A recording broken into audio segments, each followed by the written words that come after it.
Welcome to episode 152 of Project Geekology.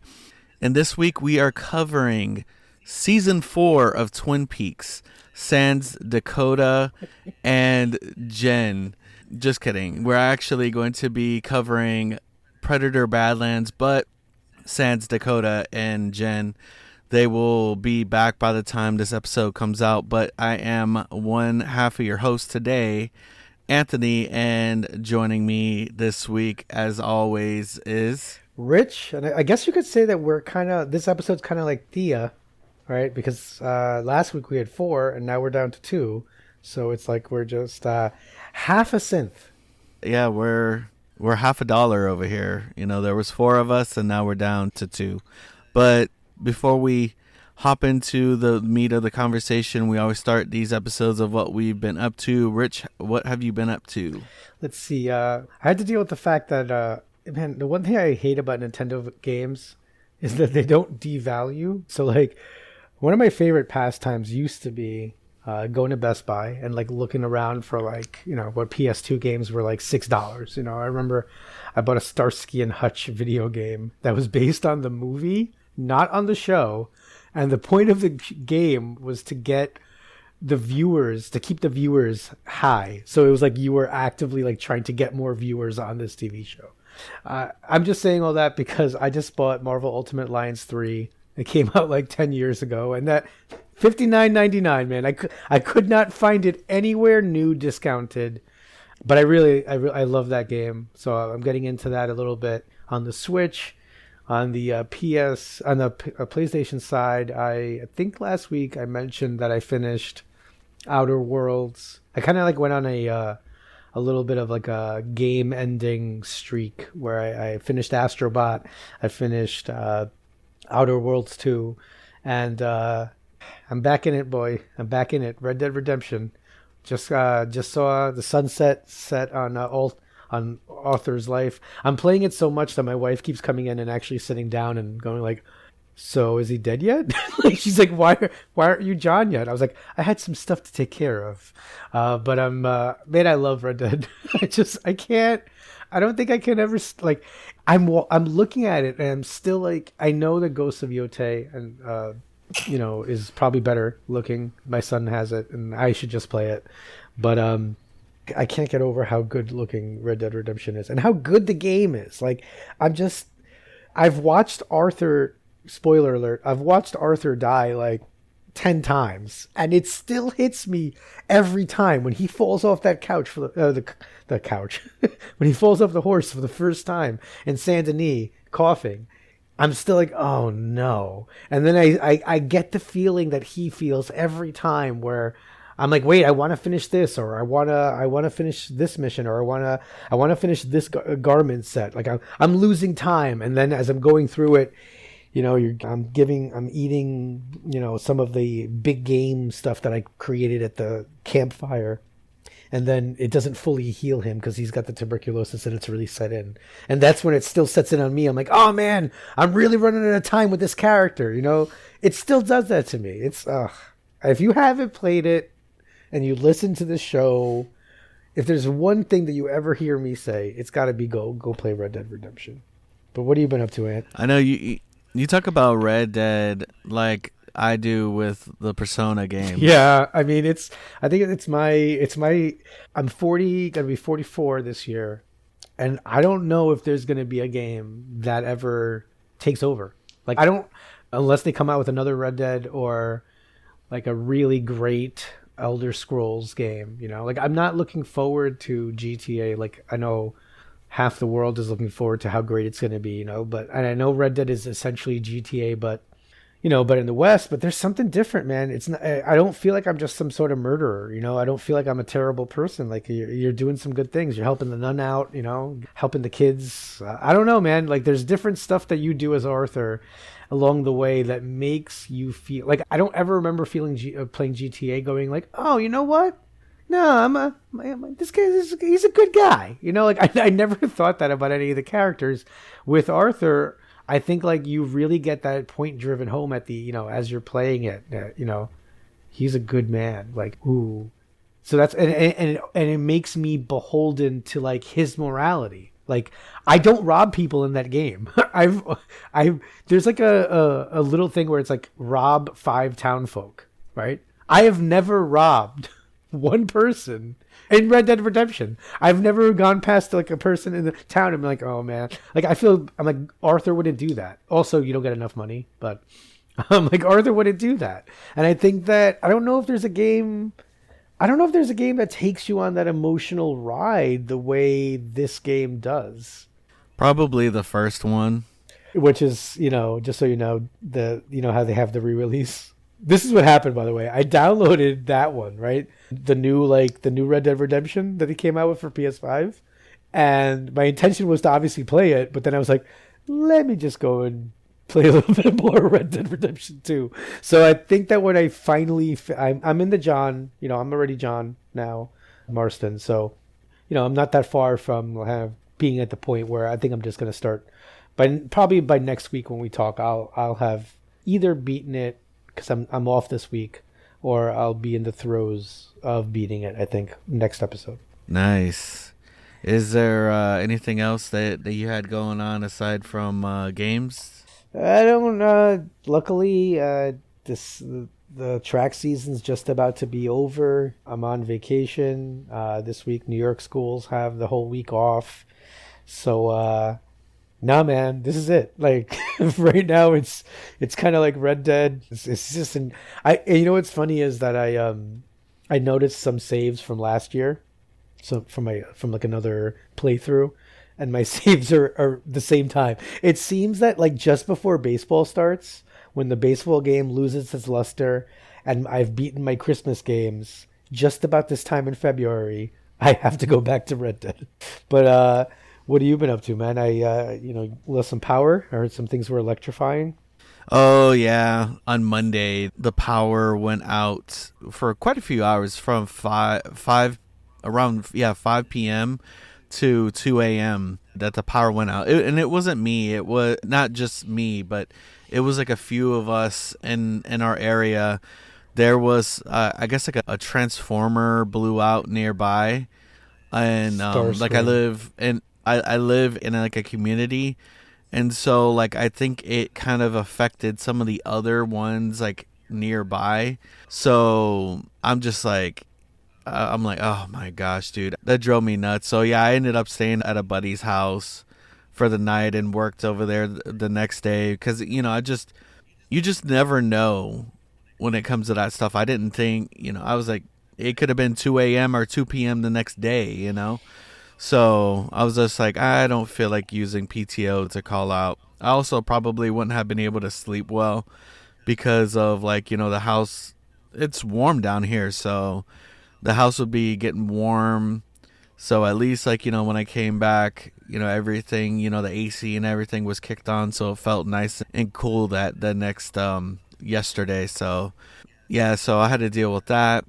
Aside from that, just been playing a lot of like Overwatch ever since they did that revamp and World of Warcraft. Been bouncing between the Blizzard games. I've been on a Blizzard kick these past couple weeks, or for a while, like it was World of Warcraft for like most of the time, and then when they did that revamp, now Overwatch is kind of edged in that time a little bit. But yeah, I've been enjoying my time. I've been playing with some old friends that I hadn't played with in a while because they came back, and so it's been a good time. I always love being able to game with old friends that there's that feeling that you had during that time, and you kind of get that nostalgia when you get a little taste of it again. So it's been a good time.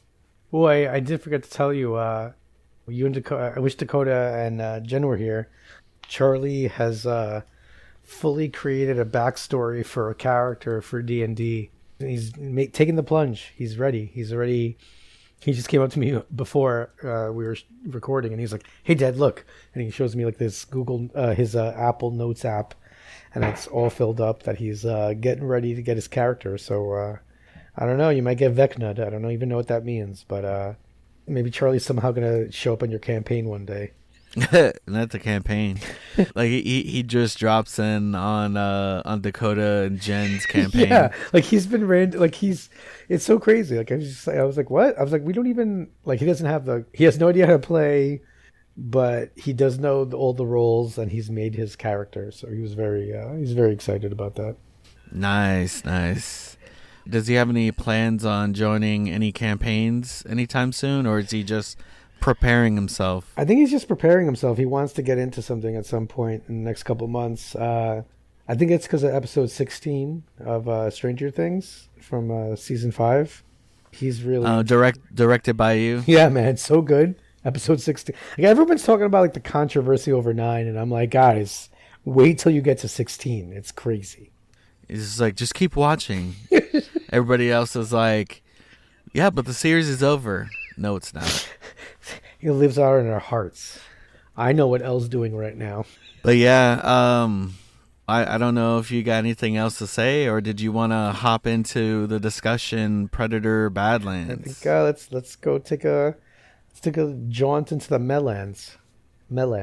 Let's do it. I know that we usually start stuff off, or things that we usually cover that are new. We usually start off with our relationship with the series. Rich, tell us your relationship with the Predator series. Man, did we go back? No, we didn't do Predator, did we? No, we haven't done Okay, Predator. So we've kind of touched the Predator verse because remember you and I watched Alien versus Predator. Yep. We didn't cover it. Oh, that's right. But it was kind of between two of the Alien movies. So it's crazy because technically covering this movie, we're kind of going back to the Alien series a little bit also. I was like, it's just a dirty trick. Let's see. So for the whole franchise, I mean, we covered Back to the Future a couple weeks ago, and that happened to be like the movie that I had seen like the most. Like the top 3 movies that I've seen most of all time are that movie, Major League, and then the original Predator, because I went to Miami, as we always did, and one summer the hotel just was playing Predator on repeat on the movie channel. And I mean, someone downstairs just kept popping it back in, and I must have watched that movie like 3 times a day. I love the original Predator. I fell in love with Arnold. Just the other day, someone has been out at work for 3 months, and we do a lot of Arnold impressions. And I walked by, and suddenly I hear like, "I'll meet you at the party, Richter."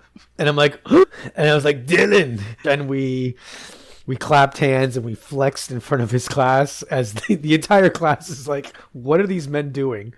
But we were excited to be able to relive the Predator scene. I mean, I love that one. I did watch Predator 2 when I was a kid with Danny Glover. Not what I expected, I would say. And then I saw parts of the Adrian Brody one, but I don't think I've been as loyal. Like, I haven't seen every single... I did see...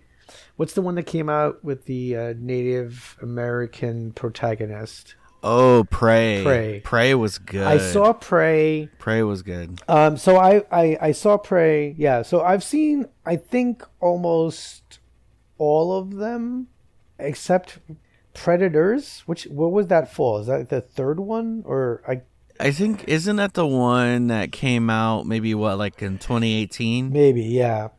Yeah, I remember. I've seen like all of them. Okay. And yeah, that one was a little odd. That's the one that has like that giant predator in it. Like there's like one that's just like a lot taller than the rest of them. Yeah, and Alien vs. Predator is the one that we saw that had like the training ground, right? In like they had the building where they had to like train, and they had the aliens in there, like where the Yautja had to train against the xenomorphs, like in that. Oh, you mean Alien versus Predator? Yeah, that's the one. Yeah, okay, yeah. So that one. Okay, yeah. I think they would send them as that was their way of proving themselves. Yeah, like puberty or whatever, like the rite of passage. So yeah, I mean, I think you know more about the franchise than I do, but I think I know the first one pretty well. Yeah, it's It's crazy. Yeah, for me, I grew up also like watching them younger. My dad, he grew up through the 80s, so he like watched all that stuff. So naturally, people who grew up through the 80s are going to show that stuff to their kids. It's a natural thing. Everybody does it, right? They always pass their stuff on to their kids. So, I've seen stuff like that, Terminator, obviously Star Wars, but yeah, the Predator movies, I've always seen them, and for some reason, and am I right or wrong, but I always like associated it. It's been a while since I've seen the first one. Associated the first one happening during the Vietnam War. So I think that it's after, because the idea is that like I think that like say like they were. See, I actually feel like it makes more sense in my head chronologically for it to be like the early 80s or the late 70s, just because of it being in South America and the kind of like the idea that like the South American countries that are being infiltrated by US forces. I don't know, like because they're there for a whole other reason. Yeah, I think I think they're like veterans of Vietnam or something, like A-team type guys. Right. I don't think we actually get I wish we had a guy. Imagine if we knew somebody who like knew timelines, right, and could like place when this movie actually happened. Believe it or not, I actually looked at the timeline for this movie. Really? Predator Badlands. Yep. And supposedly it takes place well after Alien Resurrections, your favorite movie. Oh. Alien Resurrection, yeah. What year did that's like in the 80s, right? Well, so on the timeline, because you know how Alien, it's like 20, I think Alien Resurrection, if I remember correctly, Dakota would know this. I think that was like 2392. Okay. Yeah, 2381. So I found something here that says that Prey was 1719 and that Predator was actually 87 and that Predator 2 is 97. Because it was like 10 years later, like it was like the heat had risen again. Because remember in the original Predator, it was like every couple of years when it gets too hot, like it happens. Because I think the whole tagline, because I think in 2, the whole thing was like, it's also hot in the city, and that's why it was set in LA instead of being in like a jungle. Which is right. Who thought? I really want to know who was like, yeah, you know what? The first one worked really well in like a jungle, right? Why don't we move it to the city? Like it just makes no. It was just because of like just violent. Well, I guess because they didn't want it to like look like the same thing, but then they kind of do that back and forth like throughout the series where they move it to like a more like wooded area, then to like more urban area.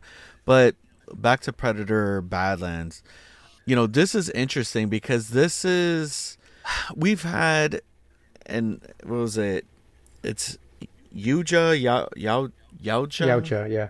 Yautja. This is the first time that I've actually heard them called that, but I think that they are called that somewhere in a book, like back in the 90s. Yeah. But I think in actual like movie media, like this is the first time we actually hear the name, right? And I think this is like the first canon movie that we have like a full-on protagonist of one of these, Most of them are like bloodthirsty. They're trying to like kill everybody.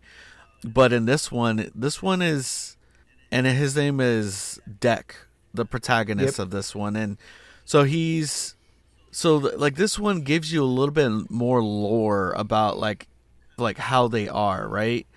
They've got these like, kind of clan tribalistic societies where the way to earn your spot in the clan is that you have to bring in like the biggest trophy, right? And so Deck is he's the runt of the group. And he's kind of watched out by his brother, was it Dway? Quay. Quay. His brother Quay, the father doesn't like that. The father doesn't like that at all, and ends up killing the brother. Dek has this like whole plan that he's gonna take down this creature that even his father's afraid of. Yeah, and the Kalisk, which Yes. it's so. I mean, to start, I think some of the things that are weird. Obviously, it's super weird when you take the strong silent, right, like protagonist or character, and now suddenly they're not. There's almost something that I liked about the original Predator, that there was like silence, and there was like a little bit of silence in here. Like, and what I mean by silence is like not talking, like just no dialogue. There's music or there's action, but you're kind of silently following this hunter, and I feel like that happened a lot in Predator. And here it's kind of weird because it was like slightly comedic, like he makes like crazy faces. He emotes a lot. Like the CGI, I gotta say, did a really good job, I thought, with him, with his face. Like I thought that like he conveyed emotion. Dek was able to convey emotion super well. But it was weird, right? It was weird to have that emotion. It was other Predator movies. Well, and it was because he's like an outlier, yeah, right? He's probably displayed this type of stuff that was seen as weak, and that's why he was getting pretty much ousted. And that's why, when he's meeting, when he meets Thea, that he tries to really kind of like put on that front, because the whole reason why he's here is to take down the Kalisk. And yeah, like that goes away pretty quick, right? Like you start to kind of really see like how he is, that he is strong, but he's better with like a pack mentality, kind of. What do you think about Thea? I thought the actress like did a really, so I did feel like there's a separation in the two characters of Thea, and then it was Tessa. So I thought she did like there was a real effort. I could really feel the effort on the filmmakers and the actress's part to really differentiate those two characters. And I mean, let's just say I wasn't surprised. Like I was kind of always I was not trusting of Thea from like the first minute she was on screen. I was like, oh, this is gonna be evil, right? Like we've rarely met synths that don't like have directives kind of laid out by the corporation where they end up turning. Well, right. But like, I mean, there's definitely been some exceptions. Like I would say that, and actually I wanted to bring up that this kind of brings this dynamic, but remember David and Walter? Which one was the cracked one? Was it Walter? Yeah, I thought so. So the other one was, he had like kind of his directive, but he was still like pretty protective. And then remember Winona Ryder's synth character in Resurrection was a good synth, right? And mind you, by now, this is in that timeline where it's after Resurrection. And remember, synths are making sense by this point. So their whole crew is nothing but synth. So there's bound to be the Winona Ryder-esque kind of sense out there, and I feel like Thea fit that bill. Yeah, I mean, I thought she did a really.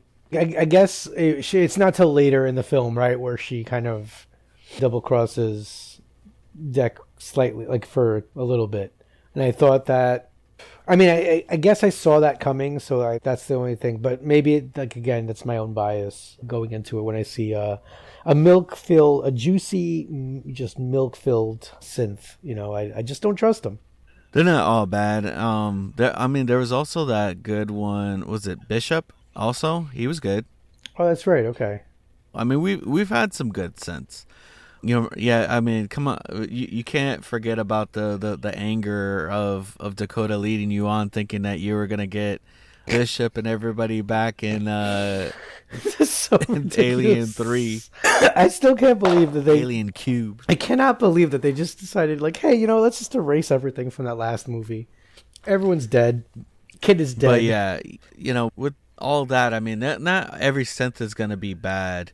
But I did like that they had that David and Walter kind of like standoff between Thea and Tessa. Now, yeah, when you saw that Tessa like was getting that directive and stuff, I was like, oh yeah, this is not gonna be good.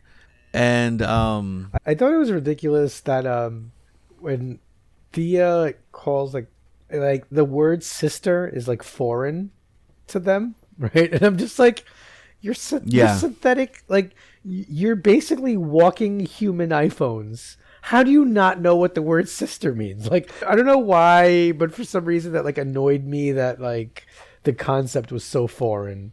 I think from an emotional standpoint, it was foreign.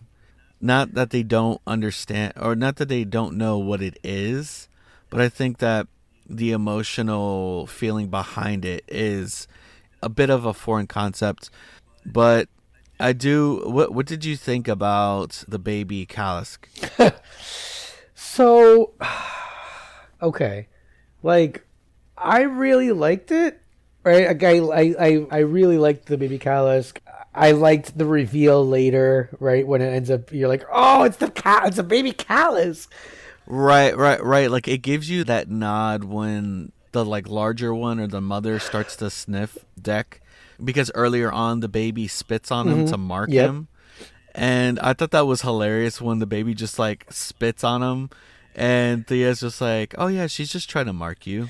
Because he was pissed. Honestly, I would have been pissed, too. I guess it's like, I enjoyed it. But again, and I think this is going to be a refrain for me, right? Like, the Predator 1 fan in me, right, is like, what kind of Ewok Return of the Jedi nonsense are we doing with this cute little animal, right? Like, I feel like Star Wars fans after Empire, and they were like, what's with these teddy bears? Like, I just kind of felt like he's so cute. He's adorable, right? In every way, he's adorable. Like, he looks adorable. Like, he acts adorable. And you're just like, I'm like, I don't know if I want adorable in a Predator movie. But, I don't know. Like, I enjoyed it. I think that it added a nice, like, there's definitely something that was missing from the Predator movies. I mean, obviously to the point to where you haven't really watched any in a while, right? Yeah. So I do like that they went with a different route, that they tried something different, and it paid off because this is definitely one of the best Predator movies that they've come out with in a very long time. Yeah, I mean, I can tell you what the movies were missing. It's Arnold Schwarzenegger. Just give him all the money. No. I mean, at some point you can't rely on Arnold Schwarzenegger. And, as much as I love Arnie, his style of acting worked well back then when, like, that type of camp made sense for those movies. Because come on, let's be real. He was very campy in his movies. Well, yeah, that's why I love him so much. But look, yeah, that's what I'm saying. Like, and I'm not saying that as a knock, but like he's definitely campy as the Terminator. Oh, chill out. Everything. Chill out, okay? But that's parts of why we like it, but I'm not too sure if that would work now. And I mean, he tried to come back for Terminator, and it just did not work well for him at all. I'm hearing rumors, and we'll see what you think at the end, but that there might be like a possibility that there's like a movie that collects all of these characters, like Dutch, like the protagonist from Prey. And something like there is going to be some sort of like kind of like Avengers style team up of Predator protagonists in like a future movie. What, in the Marvel multiverse? Yeah, man, I'm telling you. They're saying that Dutch would be there. That he's like that there is a video game that is revealed that Dutch has been like given extra life, possibly by the Yautja for like being such a badass or something like that, for defeating a predator. So like it's possible that he's technically still alive. And according to the timeline, Badlands takes place in 2025, I think, if I'm reading this right. Well, not not 2025. It takes place after Alien Resurrection, which is like 23. Oh, it's that in the far? 2300. Okay, so the timeline, I was looking at a timeline that said that it was all right, so I guess. So yeah, like it's looking like it's like 2400 and beyond, which makes sense when you think about it, because of like because like you see how everything is pretty much synth, and that's where it was headed in Alien Resurrection. So yeah, Weyland-Yutani essentially, like, they have like just synth everything now, or so it seems like. But yeah, that's what I looked up, like where it was sitting around on the timeline, and I mean I saw it on a few different places that they were saying that it took place after Alien Resurrection, and that's like the latest. That's the furthest down on the timeline for all of these. I do like that we got this movie, right? So this is the first Predator and Alien crossover that we've had since AVP 2. Yeah. And it's a legit one. This is legit. Like, this is like a canon one. The other ones, they're just like, okay, whatever, they're not canon. But like, this is like an actually well done one that's putting these universes together. So honestly, I would be down to see Deck and Thea throw down on some xenomorphs. Ooh. I With their Kalisk buddy Bud. Thea called her Bud. when he got when that Kalisk, the first time that Deck like beheads the Kalisk, I think I like tapped on my iPad or whatever to see how much time was left, and I was like, buddy, something bad's gonna happen, and then the whole thing regenerates. That was pretty cool. I mean, I would say that the effects here are fantastic. Like I don't. Granted, in 10 years we might look back and somehow for some strange reason say they're not good, but in this day and age, I thought they were excellent. It's tough. I think we've hit a certain plateau when it comes to special effects, because honestly, there's movies that are now like 20 years old, and that they're like the 2000s, that still look good. Like it's crazy, because like it was very obvious when like a movie took place in the 80s and the 90s or older, but like now it's starting to become like tough. Yeah. Unless you look up when these movies comes out. So I mean, I can imagine that this movie's gonna still look amazing in 10 years. This movie, I thought I really enjoyed it a lot. I thought that it's something that I've been wanting to watch for a while, and when it popped up when I saw it on like Disney Plus / Hulu, like I knew that originally we were gonna do Iron Lung, but that just didn't pan out for both of us. It, at least with Predator Badlands, this is something that like you and I we hadn't seen yet, and we're able to see it, without trying to figure out where to watch it. Yeah, I think that this was definitely like a solid choice for this week. But yeah, I mean, there's still stuff to cover. Mother's back, man. Mother is back. Yeah, I'm telling you, they did, because Resurrection, it was father, but now we have mother. It has to be mother. Father's ridiculous. It always has to be mother. It makes more sense, especially for everything that we're talking about here, and like the generation of life forms, and I mean everything. Mother makes more sense. I think they, like you were saying, I think they did a really good job of just layering in enough where it really does feel like these two franchises are kind of just one now. Like I hope that it continues this way. I don't see a reason why they can't even in Alien Earth. I'm hoping that we start to see some Predator references.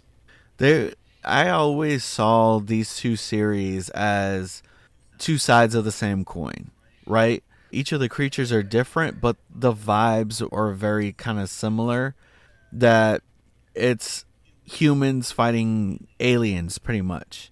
And I guess maybe because they came out around the same time, you know? Yeah. I mean, especially with Aliens, where they really tapped into the action hero part of the movies. Like, the movies started to become a little bit more action heroes rather than like the horror Hmm. aspect until we got to, like, Alien Romulus, where like that kind of became, like more horror-esque. But I am definitely with the last Alien movie that we've seen, with it being Romulus, which was really good, and the fact that we got a really, really good Predator Badlands that like sets up these two franchises to intertwine. I am really, really looking forward to the future of both of these. Yeah, I mean, I think that, like I said, I think in Alien Earth we should be getting something. Oh, my favorite part, I think, of Badlands has nothing to do with the Predator series, but all to do with the Alien series. When I saw that front loader, I was like, wait a minute, wait a minute, wait a minute. I'm like, I remember Riley using one of these in Aliens. I'm like, yes, I was like, I don't know, like way too excited to see just a machine, but I was like so excited that there was a front loader involved. That was like a Hulk Buster Yeah, front man, it loader. was Like so cool. that thing was huge, and it had like some extra attachments to it. And Tessa v Kalisk was crazy, man. Yeah, that was pretty. I mean, it was. They did it. I thought that the whole look, like I said, like if you just take away, if I'm looking at this through a lens of like every Predator movie but Predator one, this was fun. I had a good time. But like I think that if you're a stalwart Predator one fan, I think that this is very different. Right, it's a very different feel. I thought it was a little. At first, like the idea that the whole planet could kill you kind of annoyed me. I was like, oh, like, because there's something about them being, about the Yautja being inaccessible, that I think that made them so. Like, man, what if you see it? Okay, if the next, if Alien Earth season 2 comes out and there's a xenomorph that starts emoting, like, like it gets scared and its eyes get bulge out of its xenomorph skull. If I'm watching Alien Earth and suddenly the xenomorph starts to emote the way that Deck did here, it's gonna take me out, man. There's something about those characters, I think, needing to be. They're very different, though. Well, They're very yeah, different. The xenomorph is a lot more animalistic, whereas the oh my gosh, I can't remember, Yautja. the Yautja, right? They are a lot more intelligent. Okay. They build ships. They build weapons. They have intelligent ways of communicating, right? They're not just like straight up clicks like the xenomorphs were, right? Where you had the synth in Alien Earth that Yeah. like figured out that language, right? And I do like that, and I thought it was a funny way of like, it was almost like fourth wall breaking when Thea was speaking to Deck, right? And she changed her like software, right? Her translation, so that like to him he's speaking Yautja, but to anybody else it was speaking their language, and it was almost like a nod to us that because Oh we yeah, were like yeah. the viewers, like, so it's like, oh, so that it's not them, that you're reading the whole time. So I thought that was like a clever way that they kind of did that. I the world being like dangerous doesn't surprise me because they said it was going to be, that it was a dangerous world like from the beginning. And the fact that such a dangerous creature would live on a planet like that, right? Like, if it's going to be a creature that even Deck's father is afraid of, right? The Kalisk, right? It's got to be on some sort of harsh world, right?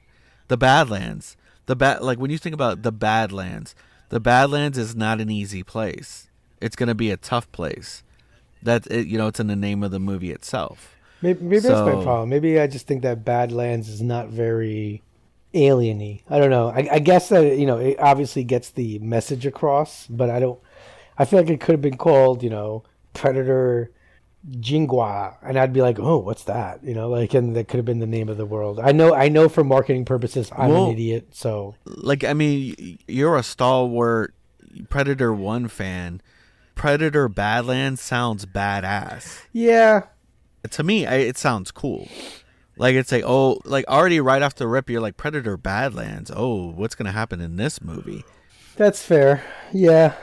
I mean, the way they, like that one bird or whatever, that one creature that dropped a rock, I mean, it was incredibly intelligent, where like it dropped the rock so that Deck would get stung with the thorns of the flower, which is like, that made the ecosystem kind of like really crazy, like we're like they're using like the other animals, or the other creatures' powers to take down like this tag team effort. Right, and that will kind of happen. I mean, it happens in real life that there's creatures that will exist, that'll kind of like exist together, and it's like, I'll scratch your back if you scratch mine. Kind of like the remoras on sharks. There's certain creatures that'll like live on I forgot what it was. Like, I think the birds that like sit on the back of like creatures will keep bugs off of them and stuff. So it's, like I imagine it like that, right? It's like, like the creature's like, oh, it's smart. Like, it's learned, like, okay, there's these things over here, and if this happens, animals could be intelligent like that. I mean, look, you also have like the Kalisk that was smart enough to know that like its back, its like hide was tough enough to like stop stuff, right? And maybe it learned that from the razor grass. Okay. And then it was able to like, rolling through the razor grass, it's like, okay, I could stop teeth also. That makes sense. But I did think that Bud was cute, especially when it was doing the mimicking of Deck, and Deck was like he was starting to get annoyed by it and like took out his sword, and then Bud just like took out a stick with like the fire on the tip. It was just like, no, those interaction like it's a real departure for the franchise, so I think it takes a little bit of getting used to. But I think it's fun. Like, I watched it like about 2.5 times before recording, and I really enjoyed it. This is another one where I don't know. I'm not sure if I would have run to the movie theater to go see it, but I enjoyed it. Like, I wouldn't have been there. I obviously wasn't there on opening night, but I definitely would have seen this one in the movie theater. And I know that this is gonna shock you, but you do, like, to be honest with you, this movie's actually rated higher than the first one. Is it really? Yeah. Man, I'm going to tell you, though, going into it, when I saw PG-13, I went, what am I? I'm about to watch a PG-13 Predator movie? I think what made it PG-13, because there was quite a bit of blood, right? And, like, dismemberment. But I think that the fact that it wasn't human blood is what made it PG-13. So you mean, because it's like the reviews that our audience is going to leave us, right? Because there's juice in this movie, right? There's juice, there's milk, right? It's flowing, right? But it's not human. So just like the reviews, the juicy 5-star reviews, Anthony, I don't really understand the 5-star. Could you maybe explain to our audience a little bit more about that? Well, Dakota brought it up a while back, when we were covering the Alien series, right? These synths have these milky innards that are just absolutely juicy when they just come exploding outward, like whenever there's any sorts of trauma going on.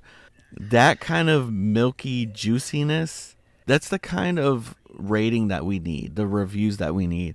That's how juicy that 5-star needs to be. we need it to be that milky substance that's inside the synths. It needs to be top tier. And you know what's also juicy? The official sponsor of the unofficial official sponsor of our podcast, Voodoo Ranger Juicy IPA, very refreshing, and also not our official sponsor. But if I keep saying it, maybe it'll happen. It was I was gonna be like, oh, is he gonna go on a tangent again? Because I'll be like, Dakota and Jen aren't here, so I'll be the representative. But you also said it. But yes, I agree with Rich. They are not our official sponsor. If you want to sponsor Rich's baseball podcast that he does on the side, maybe sometimes, then you can do that. Oh wait, can we call next week purposely? First of all, we're going to see if Dakota listens to the show when he's not on it. Because next week, we should make every effort to constantly call him Dakota. Because he's going to be like Deck, so Dak, right? But no, he's Deck now. We're just going to call him Deck or Dakota for the entire episode until he starts questioning why we keep saying his name wrong. Well, I have called him Dak before, so now we can call him Deck. Yes. Coda, yeah, Dakota. Yeah. Let's see what happens. We'll see how long it takes him. So yeah, we can do that. You hear it here first, the fans of the show. But yes, we're getting a little bit like further in. I'd say long in the tooth, but Deck doesn't have that fourth one, so we're short in the tooth almost on time. Yeah, but yeah, so like Deck goes through all of this stuff to capture the Kalisk. He ends up saving it from the synths right at the end of the movie, and kind of includes it includes it as a part of his pack. Because the mother that he saves ends up getting killed by Tessa because it eats Tessa, and Tessa has that crazy. It's like I think that was a Yautja like piece of tech that like freezes them, and I thought that was crazy. That's some like we got some new tech. That was them. Pretty cool. Yeah, I really. Oh, and speaking of mother, I mean this movie really mimics, I think, like a lot of the experience of children, right? Like your father's the one that you're kind of openly battling with, maybe as a young man, right? And you're scared of him, right? But you have to prove yourself. But at the end of the day, who are you more scared of? You're scared of your mother. And the movie just perfectly ends with the ship showing up in the horizon. And, who is that? Deck's like, my mother, right? And just like the fear that might mean. I know that's crazy. It's crazy how his father is like completely killed off, like finally by the Kalisk, and it's almost like the creature that he fears is the one that actually kills him. Mm-hmm. And yeah, it sets up in the end of the movie for a potential sequel.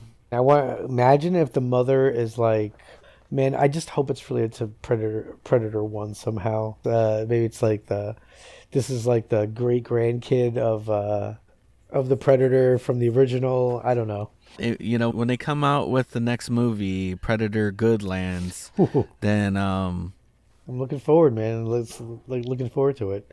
So yeah. Anything else you want to add about this movie? Yeah, surprisingly good. I think that a lot of us have the ubiquitous Disney, Hulu, whatever set up now. I would go. I think it's a good way to pass a couple hours. Even if you know nothing about either franchise, I think it's fun. I think you could just kind of watch it stand alone and be like, hey, that was a pretty good action movie. But if you know as much as, I'm not going to say that I'm an expert, but if you've watched as much as, like, say, Anthony and I have with these two franchises, then I think it rewards you for knowing stuff. And there's nothing more that I like more than when I feel like I'm getting rewarded for knowing things. Yeah, no, actually, I absolutely agree with that. You can go into this movie watching it without knowing much of either franchises, and really absolutely get rewarded for knowing stuff from both, right? That Weyland-Yutani, oh, that's from the Alien franchise. And then obviously the Yautja from the Predator franchise. And it's like, oh, wow, these two franchises have come together again. And so, like, you know, they've absolutely cooked with it. But I think it is really cool when you can get something that is part of a franchise and watch it and not be like, oh, wow, I feel like I'm totally missing something. Yeah, I think that it does a good job of kind of like dancing on that line there where it really gives you a little bit of fan service, but is also very inviting. Absolutely. I don't know if we have anything. I don't think we have anything set up for next week as far as what we're going to cover next. But we shall convene with Dakota and figure that out. Thank you for joining us here for episode 152 of Project Geekology. And if you want to follow us, go to the show notes and all our socials will be there. And don't forget those 100% grade A, milky, juicy, 5-star reviews, because they help us and in the algorithm and help move us up. And, you know, share with your friends, share it with your family, share it with your dog. We shall catch y'all next week. Bye. The Wolverine.